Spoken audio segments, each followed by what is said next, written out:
that was one of the advantages I had going to Italy. There are lots of fabulous frescoes. I mean, all over. The churches, the palaces, and all that. So already this monumentality was very, very striking, because we're used to paintings, at least at that period. We could not afford walls, or we could not afford big canvases. So that to me was, I mean, really mind-blowing. I thought I would be in Europe just 1 year, because that's what my parents said. Okay, you go to Europe, but please come back, and this and that. So it went on for 50 years, that every year I was coming back, for 52 probably. So I went to Paris because the School of Fine Arts in Rome just bored me a little bit, and I said, the city is beautiful, it's a museum, but there's a time when I have to go and really face more contemporary ideas and more. So I went and got into the academic side of things. Luckily, they accepted me in the school, this academy, but then also I got a bit bored with what they were teaching academically again.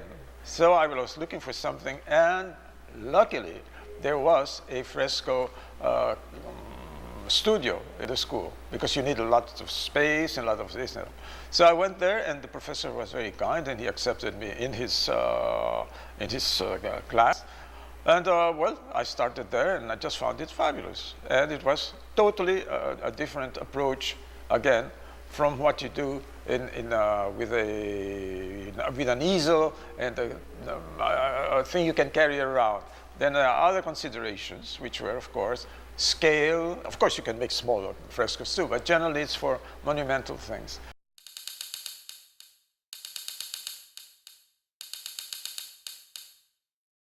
Now, that is one of the things I tell my younger people, or those who are trying to learn how to paint, is that you don't move exactly the same way at each level of, should we say, magnitude or smallness. Okay, if you are painting a small thing with a fine brush, you move this, right?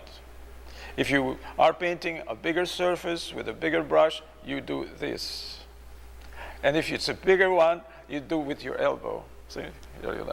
And if it's bigger, then it's your arm, or bigger still, is you're swinging your whole body with it. You cannot, with a little small brush, go, oh like that. It's ridiculous. It will look awful. It becomes repetitious, because the hand is repetitious. That's the problem with it. Or you fight that monotony of strokes.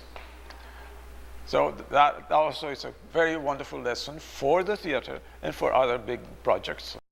Well, yes, this was no doubt influenced by all the crucifixions and all these things I'd seen in frescoes, no doubt. The style is not fresco yet. It's still easel painting. At that size, you don't have any of the problems of really making something 3 times or 4 times your own size. So that represents a lot of problems of perspective and all kinds. Fine. So here is Judas hanging.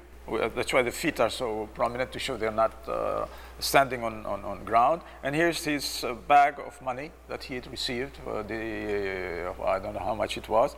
And so the professor liked it and said, I was still in my, should we call, the expressionistic thing, the human factor thing. So very much into that.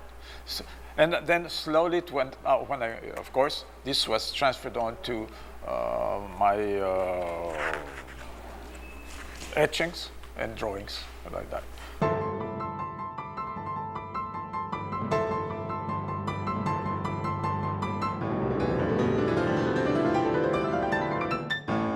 So the first time I met him, I remember I was about 11 years old, and my father introduced him to me, that he's a painter. Of course, being a child, all I did was got a piece of paper and a ball pen and say, here, draw me something if you're an artist. And he naturally did it.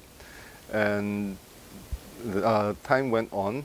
And then I met him again when I was much older. When I met him, I pulled out the paper, still in a very good piece, in good condition. I showed it to him, and he was surprised. After which he started telling me about arts and things like that. That attracted me into painting. Of course, it's not only Mr. Sanso who got me into it, but also being able to see my father's warehouse with a lot of different paintings got me curious. And it was Tito Juvi who really opened my eyes, understanding how to look at paintings. Okay, one distinct piece is this one. This was the one that I obliged Mr. Sanso when I first met him, and I have kept it all over all the years. This one is Pegatata, is one of Mr. Sanso's very first few shows done in Makati Commercial Center. I was also still very young, and I remember this piece until when I started collecting, I requested to look for this piece and I found it. Over here are his early works. Well, you can see the Montalban. Here, particular, this one is Tough Avenue with High Alay over there. And you can see his signature over there is still a full name. He didn't call himself Sanso. Here's a particular piece that I'm very amazed with. He calls it a painting in front of a painting. If you really look at it carefully, it's a piece of a subject in front of one of his painting. I'm still looking for that painting. Now, this one is, I just got very attracted with this one because just the look on it, you feel very cold already. This was taken in Paris, and then some of his other early works, as you can see, it started brightening up already. This one also is particularly interesting because Tito Juvi had his first snow and he was out there painting. I could just imagine he was shivering while doing the painting. And as I was saying, these are, as you can see, the paintings start brightening up. You can see Mr. Tito Juvi also doing certain different kind of strokes. There you go again, you can see a different kind of strokes, but these are really some of his paintings that are really coming out. I would always tell people, identifying a painting is not by looking at the signature. Identifying the painting itself should be the signature. It would be always good that when you see it from afar, you know it's a Sanso. People would ask me, Tito Juvi or Mr. Sanso is always painting stones and flowers and things like that. I said, that's his signature, that's him. Okay, so, and you can see until these latest, these are very colorful already and very much alive. That is Sanso. We would normally have our Sunday lunch together. Of course, my father would joke around with him, as my father would say, concentrate on your business while I concentrate mine. Of course, my father is in retail and Mr. Sanso is into painting. So those kind of discussions really did attract my attention. And I did really try to compare Mr. Sanso with my father's life. Both very different person, but both very close to each other.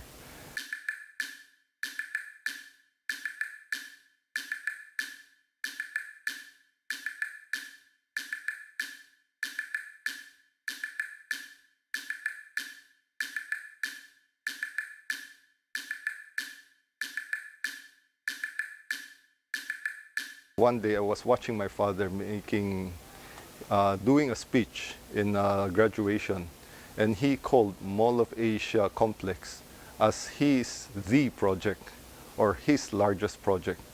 So when we were doing the convention center, I thought that what could be a better way to really show people the friendship together was asking Mr. Sanso doing his biggest or largest painting in my father's largest project. And naturally, I know Mr. Sanso this year wants to retire, but I do believe I got him out of retirement by convincing him to continue. And I think people can see it from his painting that it's not only just getting him out of retirement, but really having him express his love for art and having him express the friendship that they have together. Henry C. is behind this project, And I'm very happy that it has happened because it's such a long, wonderful friendship, and I owe him. Really, my first big breakout in Manila. I didn't care that much about my career yet. I wasn't thinking in terms of career, which I don't really do that much anyway. But I didn't even know how things went for careers. I didn't how you planned a career. I still don't know because I've done it all upside down. But anyway, so that was a really great introduction to the public. So this is coming now after this very wonderful friendship, and I hope this friendship will last 100 years more. Okay, but well, let's say 99. Okay.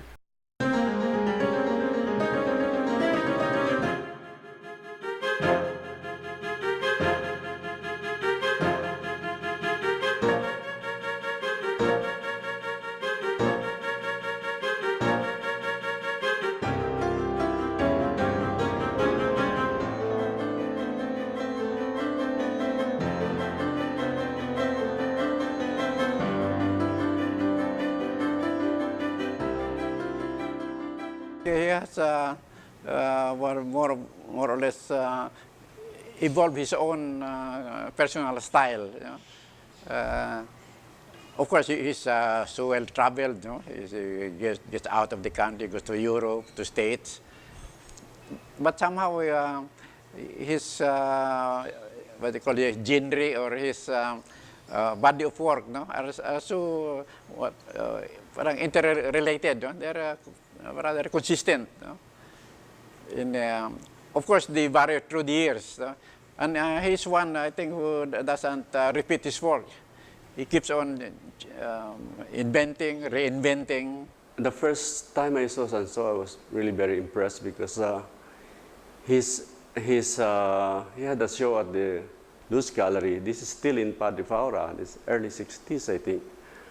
And he came out with a whole exhibition of bouquet, black and white bouquet, which is really his mark in his work and his etchings and early works. It did influence us. Actually, during that time we were copying his style. As I remember correctly, it was an exhibition of prints, of etchings, intaglios, which actually Sanso was very good at. Because at that point in time, he had been painting like for oils. They were satirical portraits. And then he went largely into printmaking. He actually was able to create a series of very outstanding prints. The work of Sanso is more on the abstraction, rock formation, sponge formation. You know, these are the things that you can see in the seaside.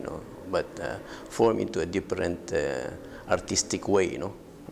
The colors, especially the green one, which I use. He is what they call an example of an artist who is totally dedicated to his craft, which is a very fine example, especially among young artists. I think his enthusiasm in his own art, his his dedication, and he likes to share also to the students. I think sometimes he gives lectures, and it's very good way to part some of your knowledge to students. We artists are really, have some sort of connect, whatever it is. There must be something that, that the artists, have really to live by each other's work, see each other's works, and really also get inspired by the other artists who are maybe a little senior from us, I think he never runs out of imagination, as well as the energy to create. And that's one thing artists should emulate. They should have the capacity to pursue their craft without let up.